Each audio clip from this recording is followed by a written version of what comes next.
Hello and welcome, Brian Borgman. Hello, how are you? Yeah, very good, Brian. Thank you so much for Good. taking the time. Yeah, my pleasure. Brian, tell us everything we need to know about you in 60 seconds.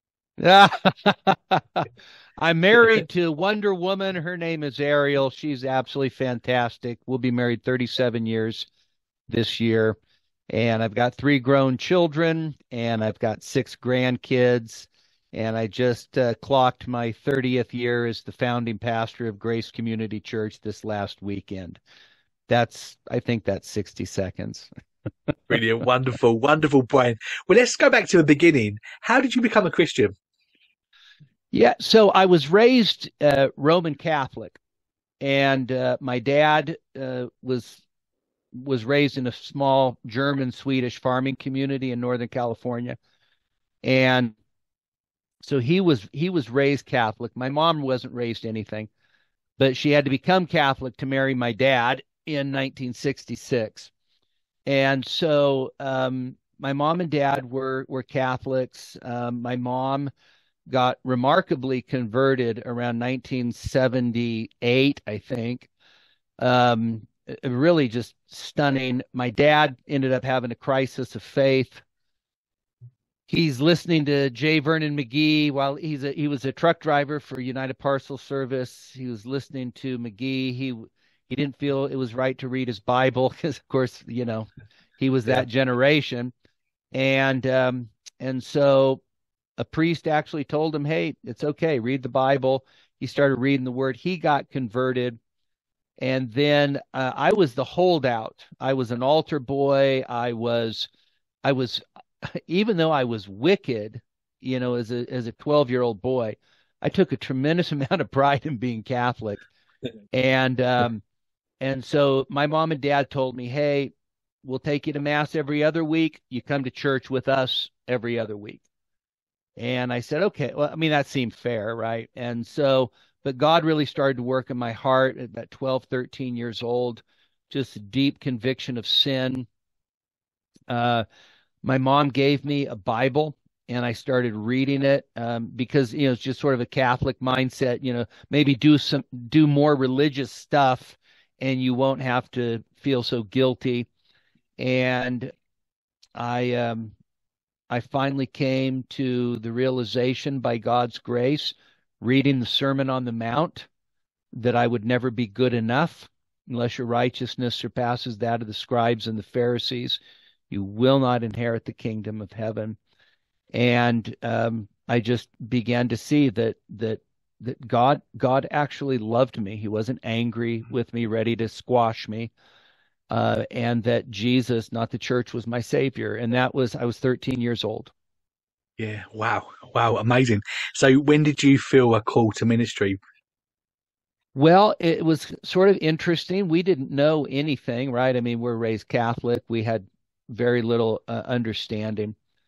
And I entered into high school, and at age 14, I started to have this overwhelming sense of wanting to serve the Lord. I didn't know what it looked like. I didn't know. I mean, I had no clue. I just felt like my whole life needed to be dedicated to serving the Lord. And so around 14, I started to have in a sense, um, that compulsion to want to do something. And I didn't know that. Does that mean be a pastor? Does it mean be a missionary? Does it mean, be the next Billy Graham or something? I didn't know. Right. But in God's kindness, at age 15, our own church wasn't.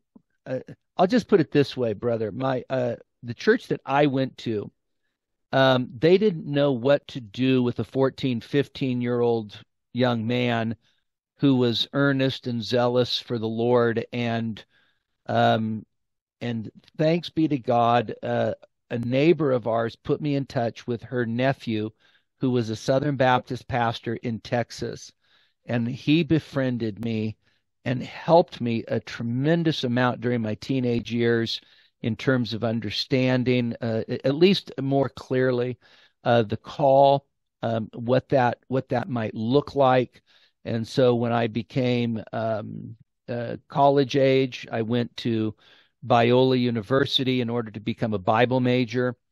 I just wanted to learn the word. I knew that whatever I was going to do, which I didn't know what it was at that time, I would need a thorough grounding in the scriptures and theology.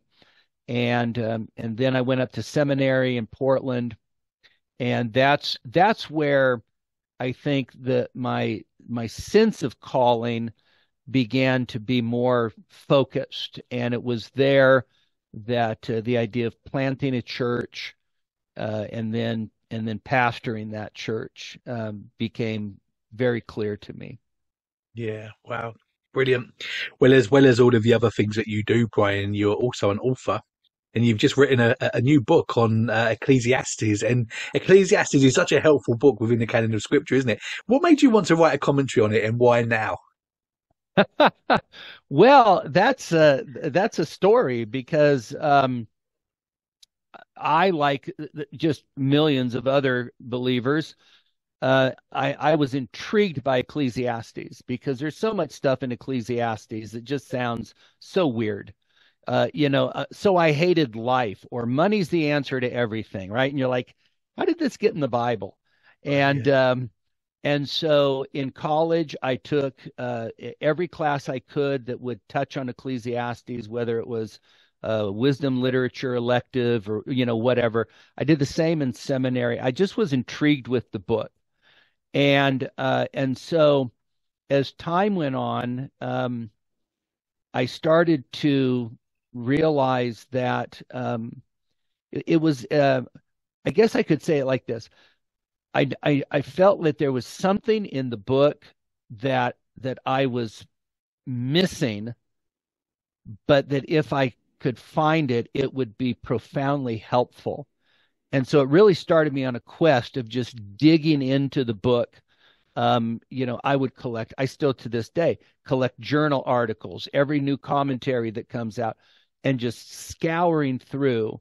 And so the book, I preached the book at our church in 2004, maybe right around there.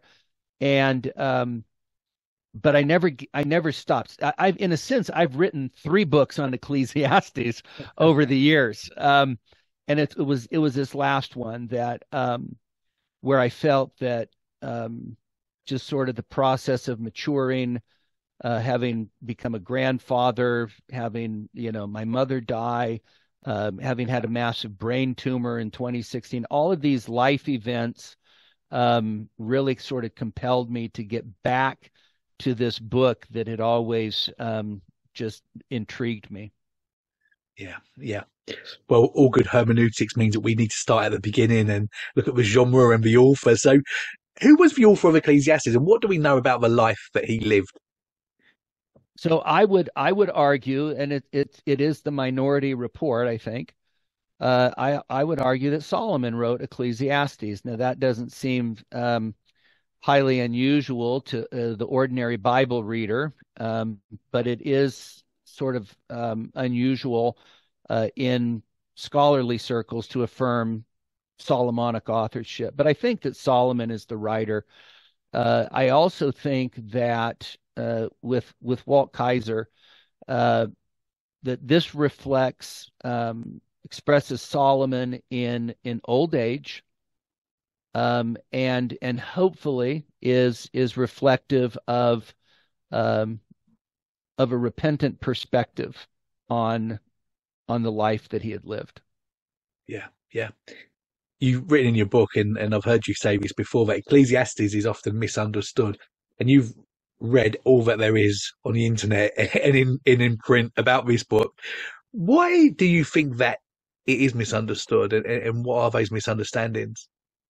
Yeah, in one sense, it actually ends up being really, really simple because you have this thematic statement right out of the gate in Ecclesiastes. Ecclesiastes, 1, 2, and I'll just give the traditional rendering: vanity of vanities, vanity of vanities, everything is vanity. And that is in a sense, that's one of the most comprehensive thematic statements anybody could say at the beginning of a book. It also is the bookend, right? So you have it at the beginning of the book, you have it at the end of the book. And I think that one of the reasons why Ecclesiastes has been misunderstood for such a long time is because you take the Hebrew word that we translate vanity. It's the word Havel. And the word Havel is breath, vapor, or mist, right? So when Jerome is translating the Vulgate, he translates the Hebrew word Havel as vanitas. Okay? And as we know, it's very easy to sort of get translational traditions that's very hard to break out of. And so, the King James goes vanity of vanities. And then a lot of English translations will do something that's similar, meaninglessness or futility. Um, and so what happens is, and this is the non-mysterious part, really. You have the word vanity, and if everything is vanity, right, or everything is meaningless, then that, in a sense, shapes the way that you view the whole book, right? If you have this comprehensive thematic statement right at the beginning, and you have the statement that everything is vanity, or everything is futility, or everything is meaningless, then everything in the book then is supposed to reflect that. And so I think that gives us, in a sense, an overall negative reading of Ecclesiastes. All right. And by negative, I mean we look at it. And so now we've got a problem. Now we've got a book that we're saying is telling us that everything is meaningless and or vanity. And so then what ends up happening is now we got to figure out, well, what is this book doing in the canon of Scripture, right? So the old Schofield Reference Bible, for instance, actually says, so the wisdom here is just man's wisdom. This is just under the sun wisdom. And of course, if that's the case, then, why not throw Aristotle or Confucius in and just say, okay, it's accurately recorded, but here it is. And so it doesn't answer the question. So then a lot of people, and I'll just summarize it, most of the negative views end up being some sort of Solomon's trying to depress you into believing in God, or there's some sort of dialectical conversation going on within Solomon himself, as on the one hand the cynic and the believer, or something like that, some sort of framework where you have these little pigeonhole categories where if Solomon says something that sounds holy, okay, well, that's the man of faith. But if he says something that sounds just outrageously cynical, you put him in that category, and he's debating with himself. And all of that is the necessary fruit of seeing the book as negative. But if you take the word Havel and keep its basic meaning, so Abel, Avel, right? That's the name that's given to him in Genesis 4. Why? Because his life was a breath, right? You see this word, it's used most in Ecclesiastes 38 times, but it is breath, wind, vapor, mist. And so if everything is vapor, okay, then what Solomon is agonizing over in the book is not the meaninglessness of life, but the brevity of life. Right. Yeah. And I think, David, that actually resonates with everyone. That's right. Where if you go breath of breaths, everything is a breath. And you go, okay, but then Solomon follows that up with another thematic question. So what's the advantage that a person has after basically the agony of life is really short? It's a breath, it's a vapor, James 4:14, right? Your life is a mere breath. And so if that's the case, and I spend the majority of my life, especially the prime of my life, laboring, working day in, day out in what seems like monotony, what's left over? What's Yeah. the advantage? And so I think Solomon takes us on a journey of in a sense sort of navigating through life, knowing that it's short. And here's the ultimate exclamation point in Havel, and that is, we all die, right? Yeah. Death is Yeah. an absolute certainty. Yeah. So Yeah. So helpful. We're going to be talking about that word in a few moments as well. And I'm sure, Brian, everyone listening, as we get older, we'll all have a sense that life goes by faster and faster. Everyone says it all the time, don't they? Every year goes by. And how's it March already? Why is Ecclesiastes a helpful book in helping us navigate these feelings? yeah, so I think that this is one of the beautiful things about Ecclesiastes, because we all have that experience, right? You look at your kids and you're like, oh my goodness, I mean, all of my kids are grown, and Yeah. it seems just like day before yesterday that they were running around the house and playing Yeah. and going to school and all of that, and you start to feel, if we could use a mixed metaphor, you start to feel the weight of how vaporous life is, how Yeah. short it is. And Yeah. and I think that what Solomon does for us is Solomon actually points us to a number of things in totally different ways throughout the book. But I would say the first thing that he points us to is this: look, life is a gift from God. Even though it's short, even though it is just a mere breath, it's still a gift. That breath is God's gift to you. And so you need to embrace that gift as a gift. And if you want to ruin it, turn it into achievement, right? Turn it into self-monument. Turn it Mm. into self-gratification. If you want to ruin the breath, if you want to erase the gift quality of life, then look at it as achievement. So I think the application of that ends up being profound, right? So just take raising kids, for instance. Okay. Yes. If I look at the raising of my kids and then them leaving the nest, and if I become so depressed that, oh, I miss it when they were little. Oh, I miss those days of little league. Oh, I miss those days of just having them sit around the dinner table and listening to their funny little conversations. Oh, I'm just pining for those days.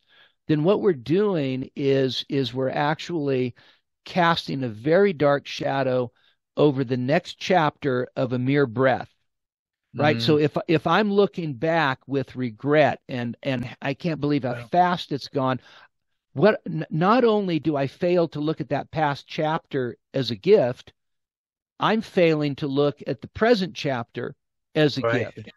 Yeah. So Ecclesiastes helps me come to grips with the fact that my life is a breath. It's a series of very short breaths. Each one is a gift. Accept it, embrace it, rejoice in it as a gift, and don't spoil the turning page by longing for what's now past. And Yeah. I think that's profoundly helpful to us. Yeah, brilliant. So helpful. Well, we're only 18 minutes and I think you've already sold your book, Brian. I think everyone's going to be rushing off to go and order it right now. And within your book, you obviously speak about the importance of this word Havel, and you do a really good job of tracing back the history of the word's usage as well. Tell us about that. Yeah, so I've touched on it a little bit, but that original Hebrew word Havel is what is in the book of Ecclesiastes, obviously. And when it when the Hebrew scriptures are translated into Greek, you actually have, and so maybe we'll just burst a little myth here. We talk about the Septuagint, right? So the Greek translation of the Old Testament. Well, in a sense, you didn't have the Septuagint.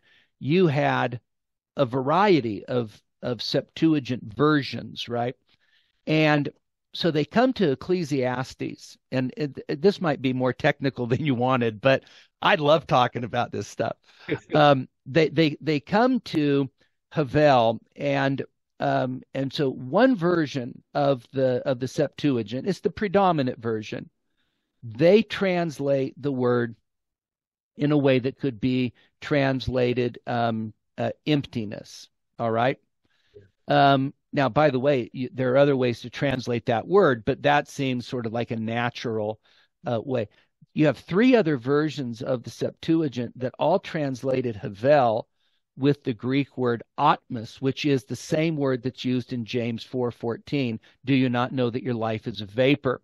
So what that demonstrates is that you had rabbis in all likelihood that were working on these Greek translations, and at least the majority opinion during that time would have been that Havel should be atmos, or breath. Well, you have one translation, one version of the Septuagint that rises to prominence, and it unfortunately is the one that translates it as empty. So Jerome then gets to his translation in the Latin Vulgate. And of course, Jerome is a monk. He's committed to asceticism, right? He has a view on the world that basically the world is evil, right? And so there's one Old Testament scholar, Ian Provan, actually makes quite a case that Ecclesiastes ends up serving Jerome's purpose for the ascetic life the minute you go everything's vanitas, right? Right, yeah. And so that was self-serving. I don't mean he did it maliciously. I'm just saying that for him, his mindset, vanitas is great. And I think that when we go back and we use the original Hebrew word, and we in a sense sort of get the barnacles of translational tradition off, we end up seeing that breath or vapor is a far better translation. And I would just point out one thing. We could talk about this for a long time, but I would just point out one thing, and that is, when you read your Bible as a whole, do you get the message that life is meaningless, or that life is a vapor? And the answer is, you go through the Psalms or the book of Job, and life goes by really fast. Job gives the picture of my life is like the weaver's shuttle, right? Just and then it's gone. And so I think it's more consistent with the overall message of the Bible, and I think that it's more consistent with the meaning of the word. Yeah, really good. Thank you. As Christians that believe in a sovereign God, we know and understand that everything happens for a reason. And this is often even said by non-Christians. Where does that inner awareness come from, and how does it help us reflect on hard things that happen that we don't understand as creatures? Yeah, what a great question. So, Ecclesiastes 3 ends up being just one of those famous, it might be the most famous passage in Ecclesiastes, where you have that there is an appointed time for every event under heaven, right? There's a season, there's an appointed season for everything. And then, of course, what happens is Solomon says, to begin with, a time to be born, a time to die. So the time to be born is appointed. The time to die is appointed. And then all the couplets that follow through, meaning everything else in life that happens in between those 2 points, has an appointed reason. We understand that as image bearers, right? This is why I think unbelievers can say it, is because even though the image is obviously marred, an image bearer still has, Ecclesiastes 3:11, eternity in their hearts. So you have this inherent sense of eternity. You have an inherent sense that things happen for a reason, right? And we actually can't shake that. That's something that that we inherently or intrinsically know. But then Solomon recognizes that, but then here's the key, is that he tells us, even though God's wired us to know there's a reason, and he's put eternity in our hearts so that we know, what is God doing? God's making all things beautiful in its time, right? So there's a plan. We know that inherently as image bearers. But then Solomon tells us, but God's not given us the ability to see the why. Yeah. Okay?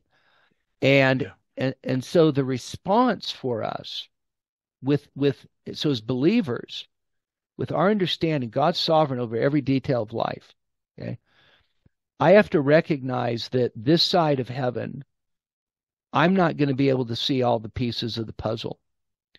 If I see two or three, that would be amazing. There are times that I may not see any, but it is therefore a call not to unravel the mystery. It's a call to trust the one who's sovereign over the mystery, right? Yeah. And so to me, again, that is profoundly helpful. In 2016, I ended up having a massive brain tumor, and and I'm not, this is not a boast. I'm just saying, from the very beginning, I had no question. God's sovereign over this tumor. This tumor is not an accident. This fits into God's plan. Did I know what that was? The answer is no. But could I trust him in the midst of knowing that he's sovereign, but not understanding what he's doing? Well, Ecclesiastes 3 was profoundly helpful for me. Yeah, so good. Really helpful. Thank you. By reading Ecclesiastes, what do we learn about the oppression and the injustices that we see play out in the world we live in today? Yeah, so you get into the end of chapter 3, you get into chapter 4, the into chapter 5 and into chapter 6, and you see all of these cases of injustice and oppression. And what Solomon does for us is, I think he does two things. One is he deals with those things realistically. All right. Just because life is a gift doesn't mean that there aren't really hard and inexplicable things that happen. In fact, the way that I would frame it would be that Solomon deals with oppression and injustice because those are things that in a sense threaten at least our idea of life as a gift, but also threatens the idea that God's really making all things beautiful in its time, right? So after having labored in chapters 1, 2, and the first part of chapter 3 to teach us life is a gift, God's making all things beautiful, Solomon then gives us a series of things that really seem to threaten those statements, and I think that that Ecclesiastes gives us a perspective that tells us that this world this world's profoundly broken. Okay, yes, it's profoundly rebellious, and the people who, for instance, oppress, or the people who are guilty of injustice, they are the in a sense the quintessential portrait of a world that's in rebellion against God. But you also then have the oppressed, and you have those that are suffering the injustice. Sometimes it's self-inflicted. Like you get to chapter 6, a lot of the suffering and misery is self-inflicted. But certainly there are people that exploit the poor. There are people who oppress the weak and so forth. And Solomon deals with that realistically. And I think the way that he reminds us that in the end everything's gonna work out is there is a judgment that's coming. Okay, the oppressor and the one who is unjust, they don't escape. And then furthermore, the ones who have suffered under that, God does not forget their suffering. Yeah. And so to me, it's really powerful. You think of it in relationship to For instance, the abortion issue, which of course in America it is just rips our country apart. And you think of these little unborn babies that get dissected and vacuumed out of their mother's womb, and you go, there can be no more worse act, no more absolutely despicable act of oppression than taking advantage of the most helpless in our society. And, so as Christians, I think we should do what we can to bring an end to that. But I'm also comforted to know that every single baby is not forgotten by God. Yeah. And that one of these days, God will bring justice to the earth. Yeah. When you think about the brokenness of the world that you've just been speaking about, it can be a trap for us to fall into by thinking, well, dependent on who the new president's going to be or the new prime minister, they'll sort it all out. But this could be a little bit of a trap. What does Ecclesiastes teach us about this? I love this part about it. This is in Ecclesiastes 5. And, Solomon kind of paints this picture of, you got this old king and, and he can't remember his name and he can't read the teleprompter or whatever, and then some guy with this great success story comes and just takes the people by storm, and they love him, but they're going to get tired of him too, right? Yeah. Familiarity is going to breed contempt. And really, in my estimation, what Solomon does, and Solomon knew about politics, all right? He really knew about politics. What it reminds us of is that, yes, there can be good rulers and bad rulers. We don't want to flatline that very clearly. But what it does is it reminds us that we can never actually put our hope in the next guy, and really for two reasons. One, it's a vapor anyway, right? It's a vapor. His term's going to be over in the blink of an eye. But the other thing is that people are so fickle, and leaders are. Their effectiveness in this fallen world can really only go so far. Mm-hmm. Nobody's actually going to come in and completely undo oppression and undo injustice and establish righteousness. There's only one that's going to do that, and that's the Lord Jesus Christ. Yeah, right. And again, God is sovereign over all of our leaders as well, right? Amen. Yeah. Absolutely. Yeah. Brian, we live in such a materialistic world, don't we? And Solomon was reported to have owned and experienced anything and everything that money can buy. What lessons do we learn about money from him? Well, let's start a little broader with Solomon's attempt in chapter 2, which is what you're referring to, where he goes on basically an accumulation and achievement rampage. He's going to build the best. He's going to rebuild the Garden of Eden. He's going to build things better and bigger than anybody ever before. He's going to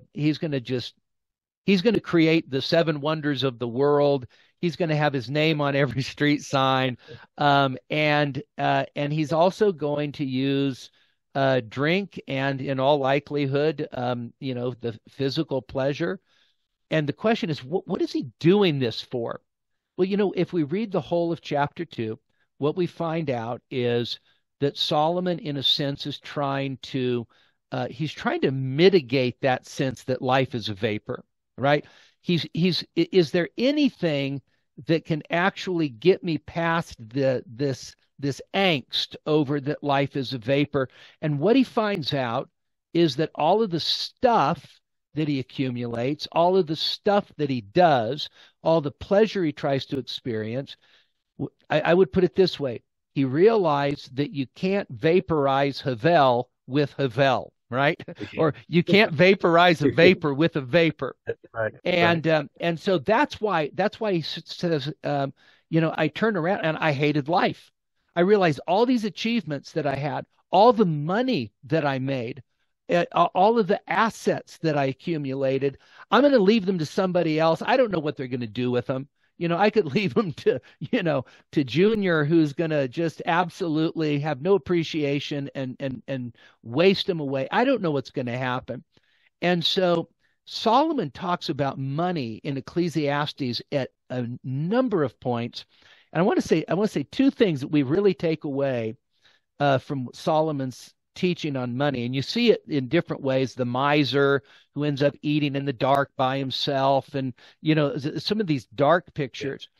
One thing is that money will never give you a sense of substance in this vaporous life. Money can't do it.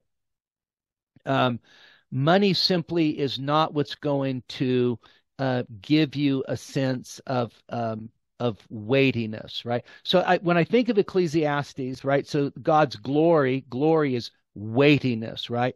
The kavod, the weightiness of God, and then you have vapor. So just weightlessness, right?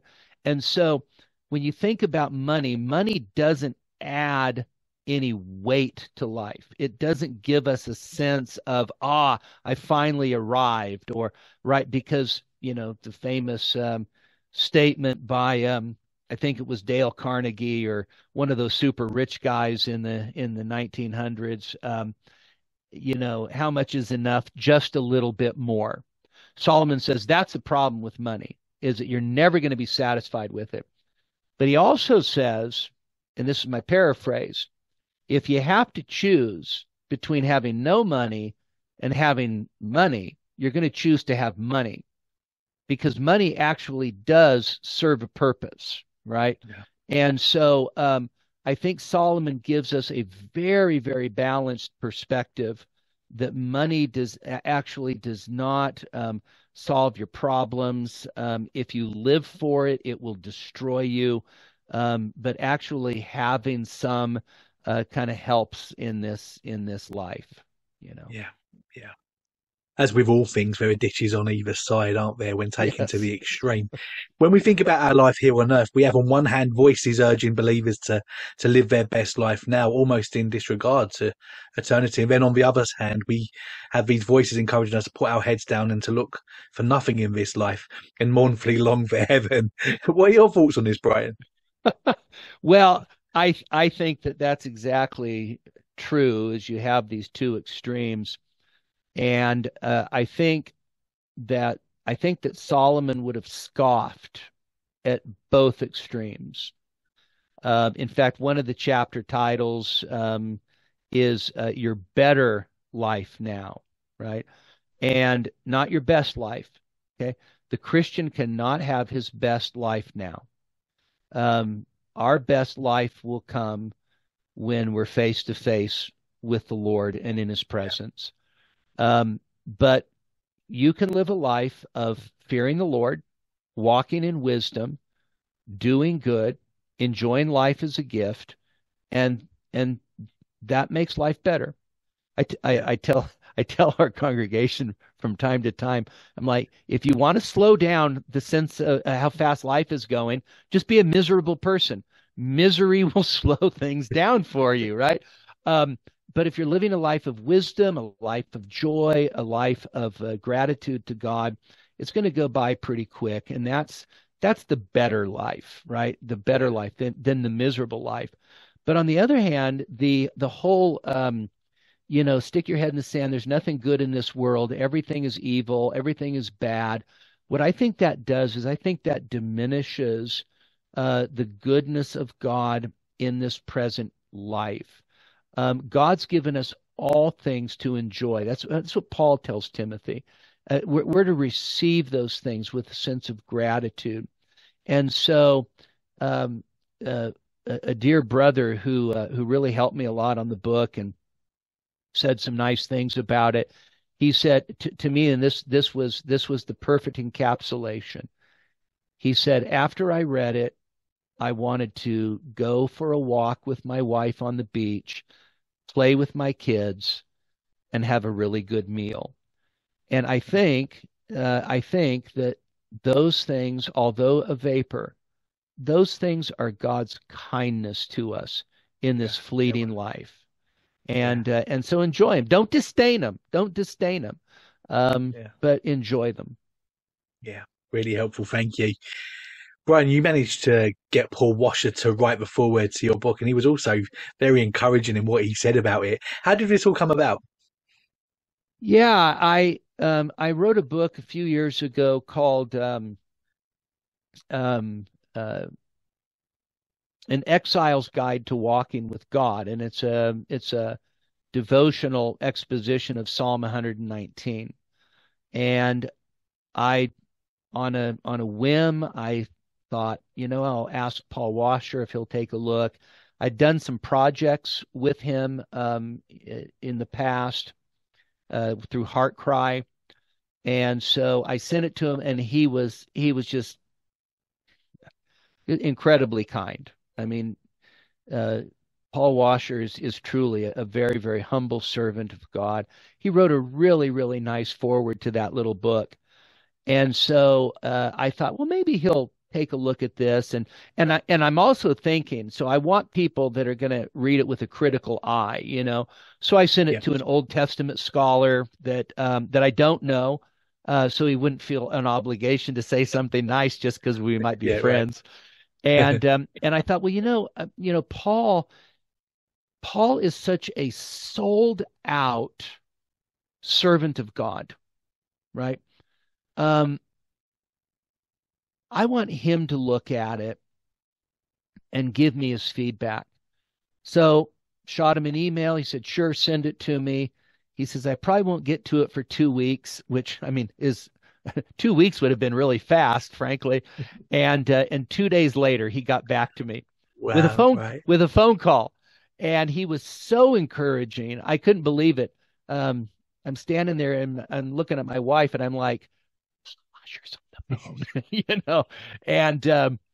and he was so encouraging. And then he called Jeff Johnson from Free Grace Press, and he was just really enthusiastic about the book and wrote a really, really nice foreword. And I'm very, very grateful. And I'll have to say one more thing that he did. He went in that phone call. He asked, "Would you mind if I went through this with a go back over it with a fine tooth comb?" He sent me back the manuscript with, I would say, easily 150 suggestions. I mean, he went through it thoroughly. It was one of the best editing jobs I'd ever seen. And I will say that I took about 90 to 95% of those suggestions as pure gold. Yeah. So, Wow. That's amazing. Well, that's so good. Brian, we're going to take, before we let you go, please take a moment to let us know your closing thoughts and also let people know how they can keep in touch with you. sure, sure.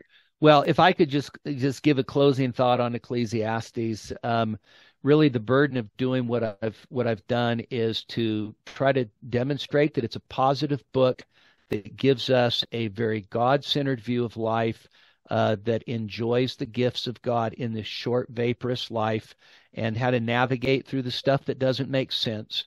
And so, if that helps anybody, I'll be really, really happy about it. Our church website, where you can access the sermons, is www.gracenevada.com. And then, of course, if you look on sermon audio, and then, of course, I'm on Facebook as well. Fantastic. Well, I'm going to find all of those links. I'm going to make sure they're in the description below wherever you're listening or watching to this interview, as well as a link to the book that we've been discussing today as well. Brian, thank you so much for your time. I've really enjoyed speaking to you today. Well, thanks. It's been a lot of fun.